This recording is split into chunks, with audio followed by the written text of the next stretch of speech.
சொல்ல கண்ணகிக்கும் கோவலன் மீது விருப்பம் உண்டாகுது. இந்த 2 பேர்த்தோட விருப்பத்தையும் தெரிஞ்சுக்கிட்ட அவங்களோட பெற்றோர்கள், சரி இவங்க 2 பேர்த்துக்குமே திருமணம் பண்ணி வச்சிருவோன்னு கல்யாணம் முடிச்சு வைக்கிறாங்க. கல்யாணம் முடிச்ச கையோட அவங்களுக்கு தனி குடித்தனமும் அமைச்சு தராங்க. அதற்காக 2 அடுக்கு மாளிகை ஒன்றை கட்டி தராங்க. அதில் ரொம்பவே சிறப்பாக கோவலனும் கண்ணகியும் குடும்பம் நடத்திட்டு இருக்காங்க.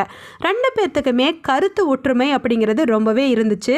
2 பேருமே கலை மீது ஈடுபாடு கொண்டவர்கள். யாழ் இசைப்பாங்க, பாக்கள் படிப்பாங்க. அதனால் 2 பேர்த்துக்கும் ரொம்பவே ஒத்து போனனால எந்த ஒரு பிரச்சனையும் இல்லாமல் சில காலம் நல்லாவே போயிட்டு இருந்துச்சுன்னு சொல்லலாம். அப்படிப்பட்ட நேரத்தில் தான் அந்த சோழ நாட்டில் ஒரு விழா நடக்கும். இந்திர விழா அப்படின்னு சொல்லுவாங்க. அதில் நாடக கணிகையர் பலர் நடனம் ஆடுவாங்க. அதில் பிரபலமான ஒருத்தி தான் சித்ராபதி அப்படிங்கிறவங்க. இந்த சித்ராபதி அப்படிங்கிறவங்க நாடக கணிகையர்களுள் தலையாய ஒருத்தர். அப்படிப்பட்ட அவருக்கு ஒரே ஒரு மகள் இருந்தா, அவள்தான் மாதவி.